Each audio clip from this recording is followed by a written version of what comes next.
Right, here we go. Another edition of What's Involved. So last time we talked, I told you about just coming out of hospital and wasn't feeling too great. And I've got the gash in my leg and the polymyositis was inconclusive. I at least now have a nice scar on my leg, so I can make up all sorts of war stories, which is fairly cool. But there was a raft of blood tests as well. And don't ask me what they were. I don't know. I feel like a pincushion. But they did come back, and the neurologist and the rheumatologist said that they were thinking that it could be SPS. Now, if you notice the fish tanks in the back, to me, I used to have marine tanks. SPS was a form of hard coral. Little did I know that SPS actually stands for stiff person syndrome. And I was like, okay, yeah, I might have that. Probably in none of the right places. But that's a story for another day. Anyway, so then they decided, no, not stiff person syndrome. So I was, okay, that's a relief.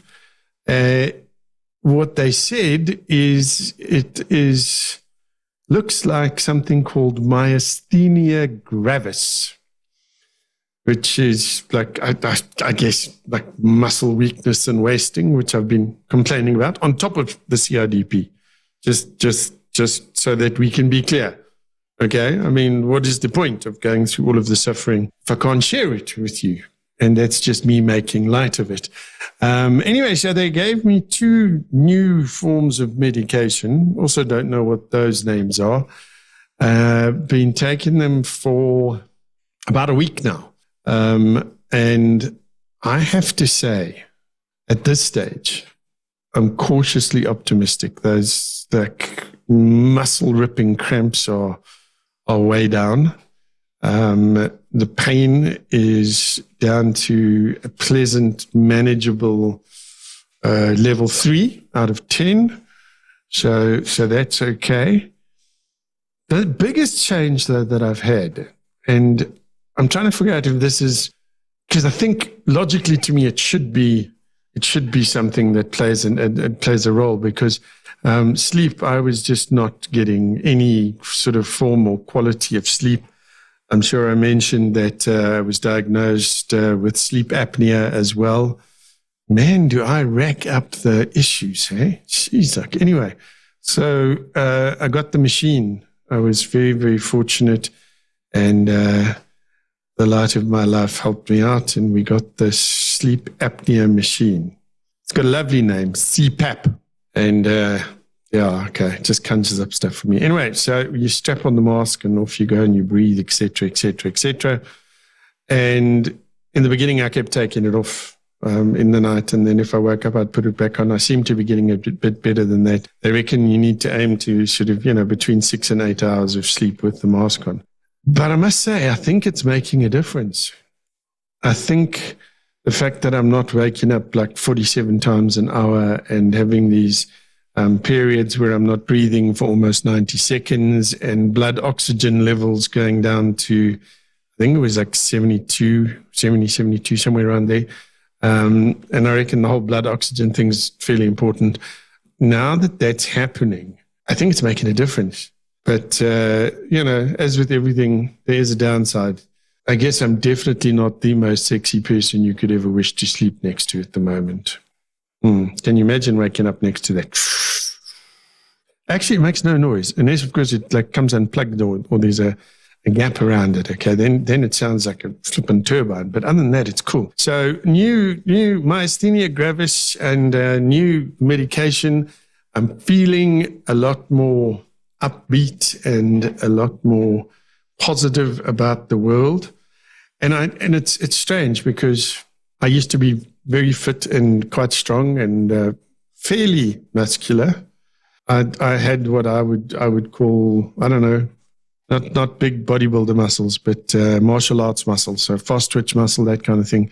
And that's just been going, and I haven't been able to do anything. And over the last while, And as I'm talking to you now, I realize that I've just screwed up because I agreed we were going to go for a walk this morning, and now I'm talking to you. So, whoops, sorry about that.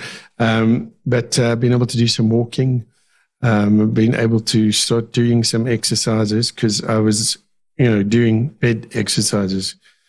No, not those exercises. I actually had physiotherapist approved exercises where I had to press my knees into the bed, and I had to do this and I had to do that. And I was doing it and it was okay, but we've now progressed a little bit. So let's hope that these are good signs. Fingers crossed. If you are somebody that's battling with this, as I understand it, these kind of autoimmune things seem to come for a lot of people in batches, and the road to recovery and to understanding and to finding the right medication is a long one. So even though I'm upbeat now, I am aware that it might change. So just if you are going through it, hang in there. And I know it's easy to say, and at some stage I will talk about maybe if you are somebody that's living with somebody that has autoimmune issues, just the kind of strain you must be under as well. So we can talk about that, because I've talked about our kind of strain. But if you are living with an autoimmune disease, you're embarrassed about it, and you haven't been able to talk about it or anything, I want to talk about it, okay? I want to talk about the stuff. I want to understand this stuff. There's so much. I mean, like when I wake up at like 3 or 4 o'clock in the morning, my brain's fizzing with ideas. Unfortunately, the fizz is fizzed out by the time I get downstairs most of the time. But I want to talk about it. I want to learn. I want to hear your stories. I want to share stories. I want us to have a community where we can talk about this stuff and talk about what works and what doesn't work. I was watching a series where these guys are now injecting nanites into people, and the nanites get programmed. And I'm thinking, I could do with some nanites for me. Let's be honest. But what works for you? I've heard that there's superfoods, that there's the vitamins, smart thises and that's, and the next thing. I don't know. Okay, I'm a big fan of vitamins. Always have been. The doctor told me that all I do is make expensive urine. So, what is your thought? Eat right. What do you do? Let me know. Like, comment, all of those things. And do me a favor, please. Just hit that little like and the little bell thingy, for all the right reasons. And for those of you who have watched and everything, thank you, man. And I mean it from the bottom of my heart. And those of you who've interacted, thank you. It's a way for us to share and to get this out there and just talk about, this disease and mindset and how we can be nicer people when we have it. Because that's a whole nother story. Sometimes I am as grumpy as I'm very grumpy.